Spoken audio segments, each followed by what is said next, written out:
En esta parte el proyecto se sustenta en, como dijo el señor ministro Lainez, en la acción de inconstitucional 25-2013 y su acumulada 31-2013, que fue resuelta en sesión de 20 de abril de 2015 por unanimidad de votos.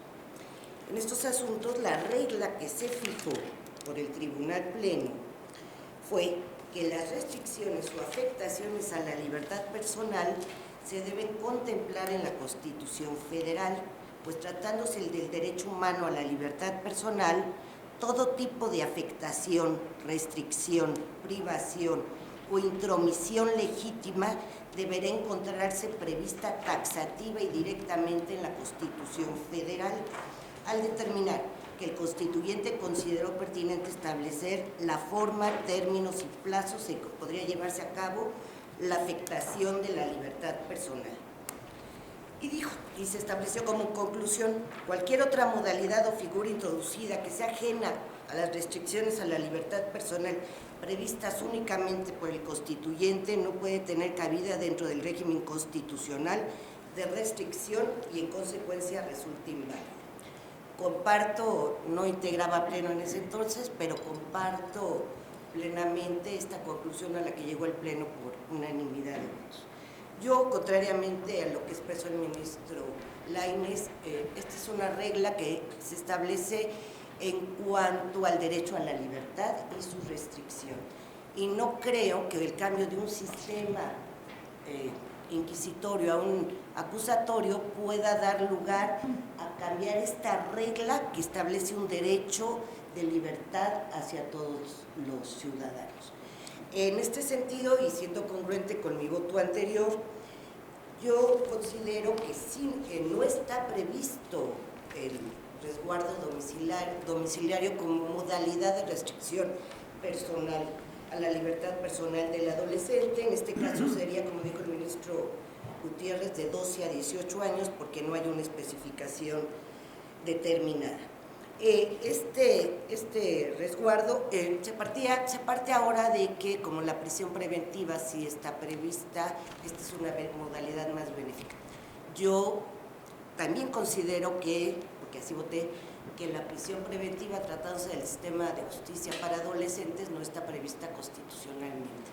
El artículo 19 sí establece la prisión preventiva para adultos, pero yo, de lo que escuché ayer, muchos partieron que el artículo 19 no era aplicable, y entonces, aunque esté previsto en el 19 por tratarse de justicia para adultos, yo de ahí no sigo que pueda ser un internamiento preventivo autorizada por la propia Constitución.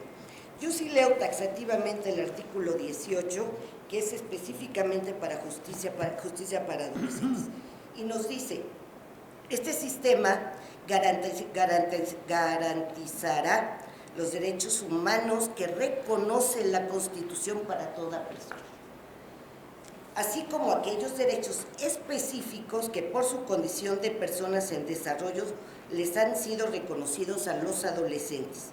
Nos dice: las personas menores de 12 años a quienes se atribuya que han cometido o participado en un hecho que la ley señale como delito, solo podrán ser sujetos de asistencia social. Y también dice, en este mismo sentido, para mí el solo es únicamente, no hay, es taxativamente.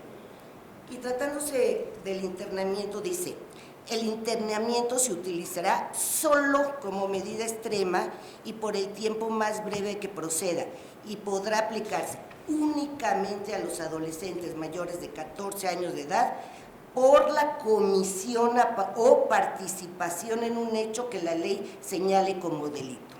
Esta yo, contrariamente, la veo como una regla específica y excepcional en cuanto a privación de libertad de adolescentes, y en ese sentido no compartí lo del internamiento preventivo como medida cautelar.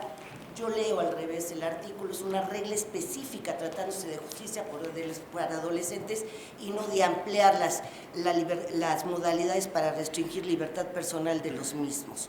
Al margen que se debe garantizar el derecho de que goza toda persona, tratándose el 14, 16, 18, 20, 21, eso el propio 18 lo dice.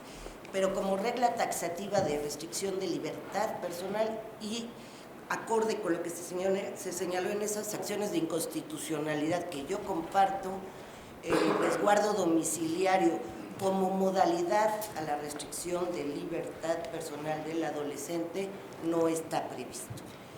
Aunado al anterior, también comparto lo que desarrolla el señor ministro en cuanto a que no tiene ninguna regulación el resguardo domiciliario. Es cierto, como lo dijo el ministro Lainez, que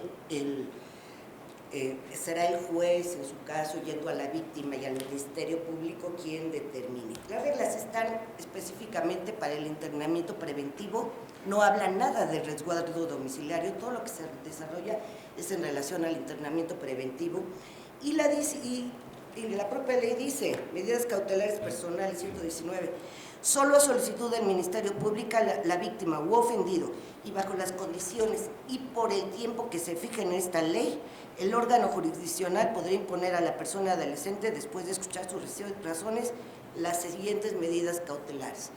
El internamiento preventivo tiene 5 meses, el resguardo domiciliario no tiene ninguna otra alusión, como lo señaló el ministro Gutiérrez, ni tiempo, ni medida, decir que si puede ir a sus ejercicios, a sus clases, no hay ninguna regulación en la ley, ninguna, del resguardo domiciliario.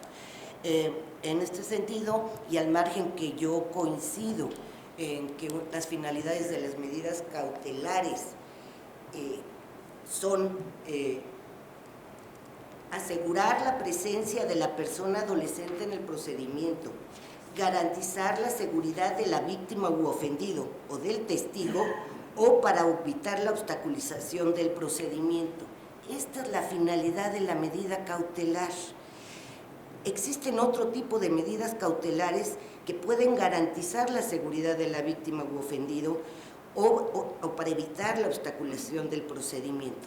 Pero yo no comparto que sea a través de una medida restrictiva de libertad no prevista por el constituyente que se quieran llevar a cabo esta finalidad que no tiene nada que ver con la sanción.